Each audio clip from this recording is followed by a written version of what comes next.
지난주에 저희 이제 김태한 전도사님께서 시편 9편의 말씀을 나눠주셨는데요. 이 많은 학자들은 이 시편 9편과 시편 10편이 원래는 하나의 시였을 것이다라고 생각을 합니다. 그 이유는 여러 가지가 있는데요. 그 중에 가장 큰 이유, 첫 번째 이유는 시편 9편에는 표제어가 있는데 시편 10편에는 표제어가 없다라는 것입니다. 그래서 이 시가 왜 불렸고 어떤 목적으로 불렸는지가 전혀 기록되어 있지 않는 시편 10편의 모습을 보면서 시편 9편과 같이 묶여서 불렸을 것이다라고 추측을 합니다. 제가 이렇게 말씀드리면 이렇게 질문하시는 성도님도 계실 것 같아요. 목사님, 표제어가 없는 시편이 시편 10편뿐입니까? 다른 것도 너무 많은데요 라고 말씀하실 수 있을 것 같은데, 그래서 또 그 외에 여러 가지 이유들이 있습니다. 그 다음 이유는요, 뭐냐면 이 두 편의 시가 같은 주제로 기록되어 있다는 것입니다. 그것이 뭐냐면 감사와 탄식이라는 같은 주제로 기록이 되고 그렇게 불려지고 있다는 것, 그것이 또 하나의 이유이고, 또 하나의 이유는 이제 답관식이라는 같은 형태로 기록되어 있다는 이유가 있습니다. 이 답관식이라는 게 뭐냐면요, 시에 보면은 연이라는 게 있지 않습니까? 행과 연이 있는데 그 연의 시작이 히브리어 알파벳 순서대로 진행이 되는 겁니다. 그래서 시편 9편은 그렇게 답관식의 히브리어 알파벳 순서대로 잘 되어 있고, 물론 시편 10편은 그렇게 완전하진 않지만 그 역시 그렇게 알파벳 순서대로 진행되는 걸 통해서 이 두 개의 시가 같이 묶여 있었던 시였을 것이다 라고 추측을 한다는 것이죠. 마지막으로 결정적인 것은 무엇이냐면요, 이 히브리어 구약 성경을 헬라어로 번역한 70인역에 보면 이 두 개의 시편이 하나로 기록되어 있다는 것입니다. 그래서 학자들은 이 두 개의 시가 하나였을 것이다, 하나로 불렸을 것이다 라고 추측을 합니다. 하지만 동시에 이 두 시편의 분명한 차이점 역시 존재합니다. 어떤 차이점이냐면 시편 9편은 같은 주제를 담고 있지만 그럼에도 불구하고 하나님을 찬송하는 시에 더 가깝다면 이 시편 10편은 하나님 앞에 탄식하는 시에 가깝다라는 것입니다. 그래서인지 오늘 우리가 읽은 시편 10편은 지난주에 우리가 김태한 전도사님을 통해서 함께 나눈 시편 9편보다는 아기네에 대한 묘사가 더 많고 자세한 것을 우리는 보게 됩니다. 시편 1절을 보면 이렇게 나와 있습니다. 시편 10편의 1절을 보면 여호와여 어찌하여 멀리 서시며 어찌하여 환난 때에 숨으시나이까. 시편 10편의 저자가 얼마나 그 악인에 대해서 탄식하고 있는지를 명확하게 드러내는 것이 바로 이 1절입니다. 그가 지금 어떤 상황 가운데 처해 있냐면, 그가 얼마나 힘든 상황 가운데 처해 있냐면 마치 하나님이 자신보다 멀리 계시며 자신의 환난 때에 숨으셔서 전혀 어떤 영향도 미치고 있지 않으시는 것 같이 느껴지는 상황이라고 이야기를 하고 있습니다. 그렇다면 이 시편의 저자가 왜 이렇게 느꼈을까요? 그 이유는 악인 때문인데, 오늘 말씀 2절에 보면 그 악인을 무엇이라고 표현하냐면 교만한 자라고 표현을 합니다. 그러면서 그 교만함에 대해서 설명하는데 3절과 4절에 이렇게 나와 있습니다. 악인은 그의 마음의 욕심을 자랑하며 탐욕을 부리는 자는 여호와를 배반하여 멸시하나이다. 이 악인이 하나님을 배반하며 멸시하는 자다라고 이야기를 하면서 4절에서는 이렇게 말을 합니다. 악인은 그의 교만한 얼굴로 말하기를 여호와께서 이를 감찰하지 아니하신다 하며 그의 모든 사상에 하나님이 없다 하나이다. 이 시편의 저자는요, 하나님을 배반하여 멸시하면서 무엇이라고 얘기하냐면 하나님께서 나를 감찰하지 않으신다. 그렇기 때문에 나의 모든 생각에서 하나님은 없다라고 이야기를 합니다. 하나님을 알고 있고 그 말씀 역시도 알고 있음에도 불구하고 그 모든 것을 무시하는 존재요. 그럼에도 불구하고 그 하나님께서 자신을 전혀 감찰하지 아니하심으로 자신은 어떤 환난도 당하지도 않았고 앞으로도 당하지 않을 것이다 라고 생각하는 자가 바로 악인임을 오늘 시편 10편의 저자는 이야기를 합니다. 그리고 이런 악인의 교만함과 자신감은 5절과 6절에서 이렇게 드러납니다. 그의 길은 언제든지 견고하고 주의 심판은 높아서 그에게 미치지 못하오니 그는 그의 모든 대적들을 멸시하며 그의 마음에 이르기를 나는 흔들리지 아니하며 대대로 환난을 당하지 아니하리라 하나이다. 여기서 말하는 그는 바로 악인입니다. 즉, 이 악인은 하나님께서 자신을 감찰하지 않으시고 자신을 어찌하실 수 없다라는 그런 생각에 더 나아가서는 그렇게 나는 내 스스로 견고하고 내 스스로 서서 버티고 견딜 수 있는 존재다라고 이야기를 합니다. 하나님의 심판도 전혀 미치지 않고 환난 역시 자신을 피해가며 그렇기에 자신은 앞으로 당할 어떤 일이 있어도 다 이겨낼 수 있는 말 그대로 자신이 이 땅의 왕이요 절대다라고 생각하는, 내 스스로 모든 것을 할 수 있노라고 생각하는 그런 사람인 것입니다. 그래서 이 악인은 어떻게 하냐면 이 뒤에 말씀들에 보면 자신의 입에 저주를 담고 거짓을 말하며 포악한 짓을 일삼습니다. 그리고 구석진 곳, 은밀한 곳에서 약한 자들을 잡아서 넘어뜨리고 죽입니다. 시편의 저자는 8절과 9절에서 이런 악인의 모습을 묘사하면서 사자가 사냥감을 잡는 그런 모습과 또 그물로 사람들을 넘어뜨리는 모습을 이야기를 합니다. 그러면서 그들의 압도적인 강함, 그 악인의 압도적인 강함과 사람들을 괴롭히고 그들로부터 자신의 유익을 취하려고 하는, 그들을 빼앗고 그들을 죽이겠노라는 분명한 목적을 가지고 있는 악인의 모습을 오늘 말씀을 통해 드러내고 있습니다. 이런 악인의 모습을 우리가 요즘 묵상하고 있는, 새벽에 묵상하고 있는 신명기와 연결해서 생각해보면 이렇게 생각해 볼 수 있을 것 같습니다. 하나님께서 이스라엘에게 주신 율법은 어떤 목적을 가지고 있었습니까? 그 땅 가운데, 그들이 살아갈 그 땅 가운데서 구별된 자로서 살도록 하신 그 목적이 있었습니다. 그렇기 때문에 우리가 기억해야 할 것은 그 구별됨이 탁월함이나 특별함을 자랑하는 것이 아니라 오히려 자신들이 가지고 있는 특권을 내려놓고 다른 이들을 배려해야 하는, 세상과는 완전히 다르게 살아가도록 하는 구별됨이라는 것을 우리는 신명기 말씀을 통해서 계속해서 깨닫고 있습니다. 예를 들면 이런 것이죠. 다른 민족들은 어떻게 하면 더 많은 곡식을 추수할 수 있을까? 어떻게 하면 적은 비용으로 고효율로 노동자들을 사용할 수 있을까? 어떻게 하면 나의 힘을 더 강하게 하고 나의 배를 더 불리며 나의 재력을 더 쌓을 수 있을까를 생각하며 그 힘과 경제 원리 속에서 자신들의 삶을 영위해 나간다면, 이스라엘은 은혜와 공의라는 하나님의 말씀의 원리로 세워진 그 나라와 민족으로서 곡식을 추수하면서도 고아와 객과 과부, 가난한 자들이 가져갈 수 있도록 이삭을 흘려두는 나라여야만 했습니다. 종을 대할 때도 그것을 통해서 어떻게 하면 우리가 더 많은 효율을 낼 수 있을까를 고민하는 것이 아니라, 그들을 물건 중에 하나로 대하는 것이 아니라 사람으로 바라보며 존중하고 배려하며 한 가족으로 대해야 했던 것이 바로 이스라엘이었습니다. 내가 가진 힘과 재력을 나누어주고 그 힘과 재력을 다른 이들을 보호하는 일에 써야 했고, 그를 통해 공의를 지키며 거룩과 정결을 지키는 일에 힘써야 했던 것이 바로 이스라엘이었습니다. 그런데 이 시편에 등장하는 악인은 누구냐? 하나님께서 그런 율법을 주시고 하나님이 존재하신다는 것을 알고 있음에도 불구하고 그런 모든 하나님의 말씀을 무시하는 자가 바로 이 시편에 등장하는, 오늘 시편에 등장하는 악인입니다. 하나님을 알고 하나님의 말씀을 들었으며 그 율법의 내용을 알아 자신이 어떻게 살아야 하는지를 알고 있었음에도 불구하고 그 모든 것을 무시하고 세상과 같은 삶을 선택한 자, 하나님이 계시지 않는 것처럼 생활하며 자신이 하나님의 자리에 앉은 자, 그가 오늘 시편에 등장하는 악인입니다. 그리고 시편의 저자는 바로 그런 악인으로 인해서 지금 탄식하며 하나님 앞에 이 시편을 고백하고 있는 것입니다. 우리도 신앙생활을 하면서 이런 시편의 저자와 같은 경험을 합니다. 아예 하나님을 모르는 사람이라면 그래도 좀 이해를 하겠는데, 하나님도 알고 심지어 함께 신앙생활을 한 사람에게 당한 그 배신과 상처가 더 우리를 쓰라리게 하고 좌절케 하는 것을 경험하게 됩니다. 예전에 제가 사역했던 한 교회에서 있었던 일인데요. 제가 이제 청년부 전도사로서 청년부 목사님과 함께 청년들을 지도하고 있을 때였습니다.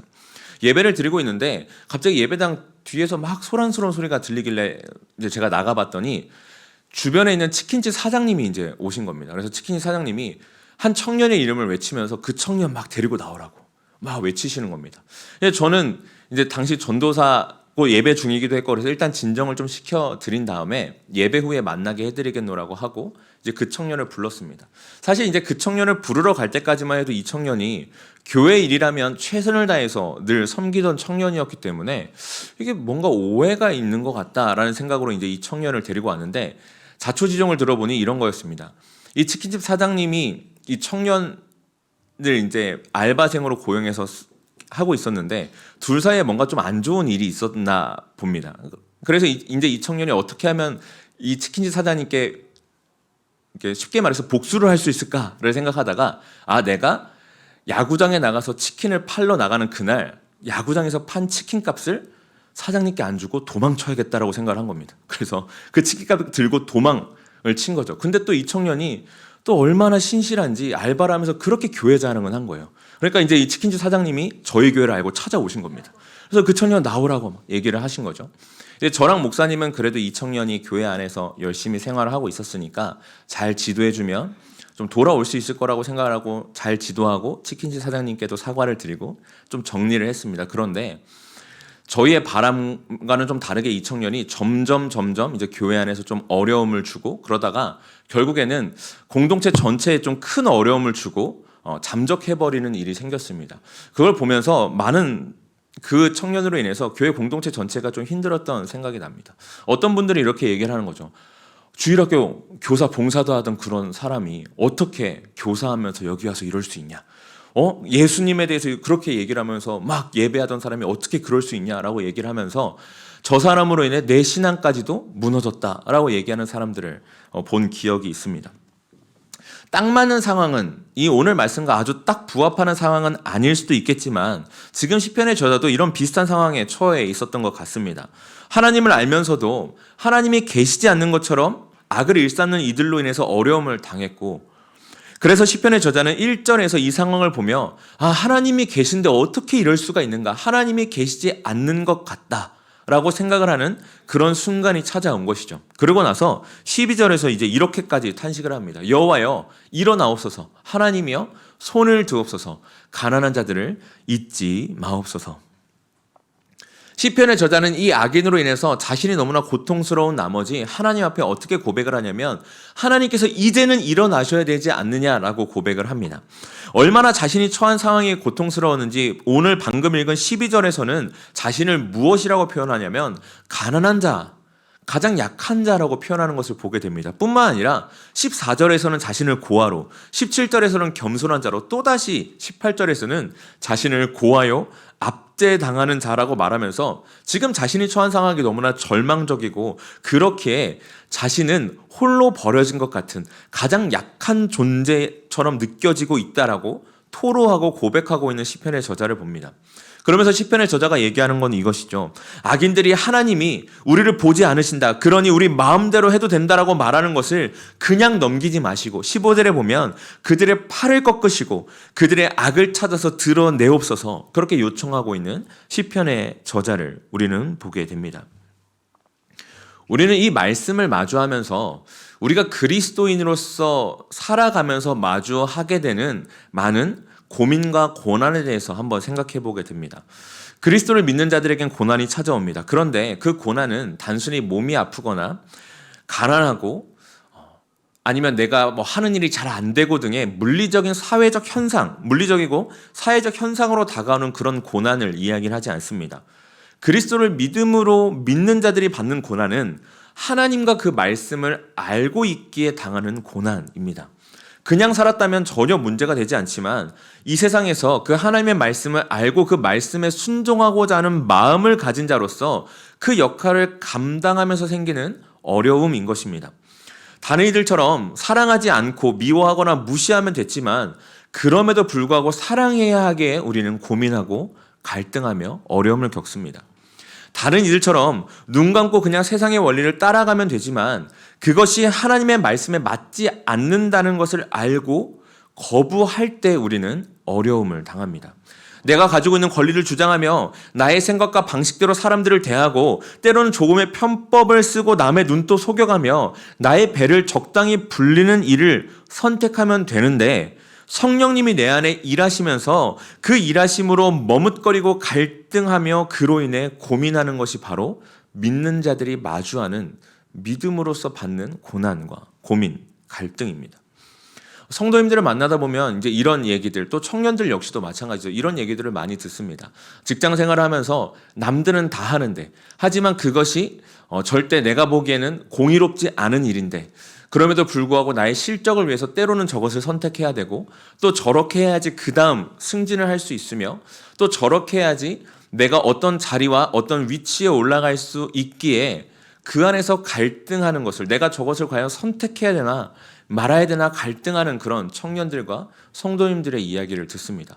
그런 이야기를 들으면 제 입장에서 참 너무나 안타까우면서도 쉬이 어떻게 하라고 말하기가 어렵다라는 것을 느끼게 됩니다. 왜냐하면 그들의 삶에서 물론 머리로 생각하면 안 하는 것이 정답이겠지만 그들의 삶에서 과연 그것만이 그들의 삶의 옳은 선택인가에 대해서 또 삶의 여러 상황들 가운데서 정말 그렇게 딱 잘라서 얘기해 주는 것이 옳은가에 대해서 고민할 수밖에 없는 순간들이 찾아오기 때문입니다. 저 역시도 살면서 그런 고민들을 하면서 살아갑니다. 사실 이제 제가 좀 직장이라는 좀 무거운 주제를 말씀드렸는데 조금 더 삶으로 가져와 보면 이런 고민들도 있습니다. 저의 얘기를 좀 드리려고 하는데요. 이제 제가 살고 있는 그 집은 구축 아파트입니다. 그러다 보니까 이제 주차난이 아주 심각합니다. 6시만 넘어서 가면 무조건 이중 주차를 이제 하기 시작해야 되는 그런 아파트입니다. 그러다 보니까 항상 주차 때문에 좀 골머리를 썩는데요. 제가 이제 새벽에 나오는 일이 많다 보니까 안쪽에 대지 않고 이제 이중 주차하는 곳에 주로 차를 댑니다. 그런데 가면 항상 안쪽을 비워놓고 이중 주차를 하는 차들이 있음을 이제 보게 됩니다. 그래서 이제 저 안쪽에 내가 그렇다고 들어갈 순 없고, 그렇다고 안이 비어 있는데 내가 그 앞에 막고 이중 주차를 할 수 없고, 근데 또 그렇게 주차하는 사람들을 보면 나도 그렇게 해도 될 것 같고, 이제 이런 고민들이 계속 제 안에 있는 거죠. 그래서 그런 갈등 속에서 있다가 결국 제가 100%는 아니라고 제가 솔직하게 말씀드릴 수 있을 것 같습니다. 하지만 대부분의 경우 제가 선택하는 것은 차를 잘 밀어서 제가 방해되지 않는 곳에 이중주차를 하거나 아니면 제가 좀 걸어 나가더라도 좀 멀리 있는 곳에 차를 대는 것을 선택을 합니다. 제 안에 갈등과 고민이 있는 것이죠. 별거 아닌 것 같아도 그럼에도 불구하고 내가 그리스도인으로서 과연 어떻게 하는 것이 더 정직하게 생활하는 것인가, 하나님 보시기에 부끄럽지 않은 선택을 하는 것인가에 대한 고민과 갈등을 하는 것이죠. 제가 말씀드린 저의 삶의 예시는 아주 작은 예시일 것 같습니다. 하지만 이처럼 믿음을 가지고 살면서 생기는 모든 고민과 갈등, 고난 속에서 우리는 살아갑니다. 그리고 그런 고민과 갈등 속에서 우리를 가장 힘들게 하는 것은 나는 그렇게 조금 손해보는 것을 선택하고 나는 고민하면서 그렇게 치열하게 살아가고 있는데 여전히 그대로인 것 같은 세상과 그 그대로인 것 같은 세상 속에서 살아가는 이들의 잘됨, 그것이 우리를 어렵게 합니다. 오늘 시편에 나온 말씀처럼 다른 이들을 더 착취하고 자신들의 것을 자랑하며 힘을 과시하지만 그럴수록 그들이 벌을 받는다던가 모든 것을 잃는 것이 아니라 그냥 그렇게 계속 떵떵거리며 사는 것만 같은, 그래서 하나님의 공의는 이 땅에 존재하지 않는 것 같고 하나님께서 멀리 계시고 숨어 계신 것만 같은 그럴 때가 있습니다. 그리고 그러한 생각은 우리의 입에서 오늘 시편 저자와 같은 탄식, 여호와여 일어나옵소서, 여호와여 잊지 마옵소서라는 탄식이 나오게 합니다. 그것이 우리의 현실인 것이죠. 그래서 오늘 시편의 저자는 이렇게 탄식의 시를 하나님 앞에 고백하고 있습니다. 그런데 저는 오늘 이 말씀을 여기서 끝내는 것이 아니라 좀 한 가지를 더 함께 나누고 생각해보고 싶습니다. 그것이 무엇이냐면 오늘 이 시편 저자의 고백이 우리의 고백, 나의 고백일 수도 있지만 동시에 반대로 나의 삶이 누군가의 입에서 이런 시편의 고백이 나오도록 하는, 하나님이 계시지 않는 것 같이 살아가는 교만한 존재는 아닌지에 대해서도 이 시간 좀 함께 생각해보고자 합니다. 시편의 저자가 오늘 시편에 나오는 악인의 모습을 한 문장으로 묘사한 그 내용을 한 문장으로 요약하자면, 하나님을 알고 있지만 그 하나님을 잊고 자신이 모든 것을 결정할 수 있다라고 생각하는 교만한 자입니다. 그리고 이런 모습은 우리 안에서도 어렵지 않게 발견할 수 있는 모습입니다. 성도님들 잘 알고 계시는 사사기 있죠. 그 사사기의 말씀을 보시면 이스라엘의 가나안을 다 내쫓지 않고 그 가나안의 문화를 받아들이며 그로 인해 하나님께서는 이스라엘을 다른 나라의 손에 붙이시는 것이 계속해서 반복되는 장면을 우리는 보게 됩니다. 그런데 이스라엘이 그렇게 된 이유는 무엇인가요? 그 이유는 딱 하나입니다. 바로 하나님을 잊었기 때문입니다. 이스라엘은 하나님이 누구신지 무엇을 원하시는지를 분명하게 알았지만 그 하나님이 더 이상 그들의 삶에 생생하게 다가오지 않았고, 그래서 그들은 더 이상 하나님을 아는 것에 지배받지 않았습니다. 하나님에 대한 진리가 그들 안에서 희미해져 버린 것입니다. 이것은 우리 역시 마찬가지이죠. 우리는 하나님에 대해서 너무나 많이 듣고 잘 알고 있습니다. 하나님이 얼마나 전능하신지, 영원하고 무한하신 분이며 시간과 공간을 초월하시고 언제나 어디에서나 그렇기 때문에 계시며 우리는 그 하나님을 믿는다라고 고백을 합니다. 하지만 우리의 이 고백이 우리의 머리에만 머물러 있을 뿐 실제 우리 삶에 그 믿음이 드러나지 않을 때가 있음을 우리는 발견하게 됩니다. 우리가 머리로 진짜라고 아는 것이 우리의 마음과 전 인격에, 전 존재에 진짜로 다가오지 않고 하나님을 아는 지식이 내면 깊은 곳에 우리의 마음을 사로잡거나 우리의 마음에 깊이 다가와 우리를 통제하지 못하는 순간이 있음을 우리는 마주하게 됩니다. 우리 스스로 옳게 판단할 수 있다고 생각을 합니다. 우리 스스로 내가 견고하게 설 수 있다고 생각을 합니다. 적어도 이 자리에서만큼은 하나님의 도움이 필요 없다고 생각을 합니다. 때로는 이 자리에는 하나님이 계시지 않고 감찰하지 않으시는 것처럼 그저 나의 욕심과 판단대로 많은 사람들이 그렇게 하듯 내가 그렇게 선택하는 모습을 우리는 발견하게 됩니다. 제가 이렇게 말씀드리면 어떤 성도님들이 이렇게 말씀하실 수도 있겠죠. 아니 목사님, 아무리 그래도 저는 이 악인처럼 사자가 사냥감을 노리는 것처럼 그렇게 사람들을 공격하거나 그물을 펼치고 사람들을 끌어가는, 넘어뜨리는 일은 하지 않습니다라고 말씀하실지 모르겠습니다. 하지만 우리가 항상 기억해야 될 것은 때리고 빼앗으며 상처를 준 사람은 제대로 기억하지 못한다라는 것입니다.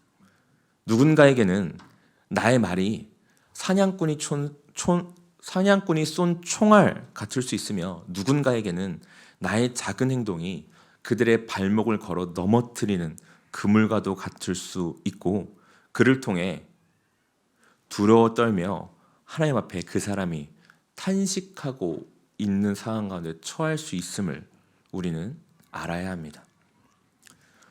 그리고 오늘 우리가 이 시편을 통해서 읽은 시편의 저자와 같은 하나님을 믿음으로 탄식하는 상황에 처해 있던지, 혹은 하나님을 머리로만 알고 하나님보다 더 높은 곳에 앉아 교만한 자의 위치에 있던지, 우리가 이 둘 중에 어느 위치에 있던지 우리가 잊지 말고 기억해야 될 것은 오늘 말씀 16절부터 18절까지의 말씀입니다. 여호와께서는 영원 무궁하도록 왕이시니 이방 나라들이 주의 땅에서 멸망하였나이다. 여호와여, 주는 겸손한 자의 소원을 들으셨사오니 그들의 마음을 준비하시며 귀를 기울여 들으시고 고아와 압제당하는 자를 위하여 심판하사 세상에 속한 자가 다시는 위협하지 못하게 하시리이다. 우리는 하나님께서 모든 것을 다스리시는 왕이심을, 우리가 보기에는 감찰하지 않으신 것 같고 그 손길이 닿지 않는 것 같으며 그래서 멀리 계신 것 같고 숨어 계신 것 같은 그럴 때에도 모든 것을 아시고 영원 무궁토록 모든 것을 다스리시는 분임을 우리는 기억해야 됩니다. 우리는 하나님이 우리를 잊지 않고 기억하시며 졸지도 주무시지도 않으시며 지켜보신다는 것을, 그분에게는 한계가 없어서 모든 시간과 공간을 뛰어넘으시고 믿는 자뿐 아니라 세상의 모든 만물을 다스리시는 분이라는 그 사실을 우리는 자꾸만 잊습니다. 그래서 우리는 시편의 저자처럼 그 악인들의 모습을 보며 주님 앞에 탄식하거나, 혹은 오늘 시편에 나오는 악인의 모습처럼 하나님이 계시지 않는 것처럼 내 스스로가 하나님의 자리에 서서 그렇게 스스로 견고하다라고 주장하고 살아갑니다. 그래서 오늘 설교의 제목처럼 우리는 우리가 어떤 위치에 있든지 항상 하나님이 우리를 잊지 않으심을 잊지 말아야 합니다. 하지만 우리는 머리로만 이 사실을 알 뿐 자꾸만 잊습니다. 내 마음과 삶에 생생하게 느껴지며 그 말씀과 그 사실 아래 내가 잊지 못할 때가 많이 있습니다. 그럴 때 우리는 어떻게 해야 될까요? 그럴 때 우리가 해야 될 것은 바로 그리스도를 바라보는 것입니다. 하나님은 우리를 위해 이 땅에 자신의 사랑하는 아들이자 영원 전부터 함께 하셨고 가장 완전한 일치와 교제를 나누신 예수 그리스도를 보내셨습니다. 그리고 그 예수 그리스도께서 십자가 위에서 어떤 일을 경험하셨습니까? 창세 전부터 하나님과 완전한 일치, 교제를 맛보셨던 계속 나누고 계셨던 그 주님이 하나님과의 단절을 경험하셨습니다. 오늘 시편 1절, 이 시편 저자의 고백처럼 하나님이 멀리 계신 것 같고 숨어 계신 것 같은 그 순간을 십자가에서 우리를 위해 맞이하셨습니다.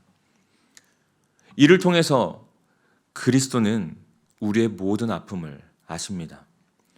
하나님께서 이 현실에 침묵하시고 나의 고통을 외면하신 것 같은 그 순간을 예수님께서 십자가상에서 경험하셨고 감당하셨으며, 그렇기에 그 마음을, 우리의 탄식을, 우리의 아픔과 슬픔을 주님께서는 아시고 위로하십니다. 그리고 더 나아가 예수님이 십자가에서 경험하셨던 이 단절은 그럼에도 불구하고 그 순간까지 하나님의 역사와 손길 아래 있었고 그를 통해 우리에게 영원한 승리와 구원을 주셨음을 보여줍니다. 그렇기에 하나님은 잊으시거나 부재하신 것이 아니라 우리가 그렇게 느낄 그때에도 여전히 살아계시고 일하시고 계시다는 그 사실을 우리에게 알려줍니다. 그것이 바로 예수 그리스도가 우리에게 알려주시는 것이죠. 그렇게 우리는 우리 삶에서 예수 그리스도를 바라볼 그때에 나를 위해 이 땅에 오시고 하나님과의 단절을 경험하심으로 그 단절의 순간까지 하나님의 놀라운 구원 사역 아래 있었음을 바라볼 그때에 하나님의 살아계심과 하나님께서 우리를 잊지 않고 일하고 계심을 알 수가 있습니다. 사랑하는 성도 여러분, 오늘 이 말씀, 이 사실을 기억하시며 우리 인생 가운데 영원한 왕이신, 모든 것을 다스리시고 통치하실 뿐 아니라 다 하시고 무엇 하나 놓치지 않고 인도하시는, 그리고 그를 통해 우리를 만들어 가시는 그 하나님을 잊지 않으며 살아가는 삶을 살아가는 모든 성도님들의 삶이 되시기를 주님의 이름으로 축원합니다.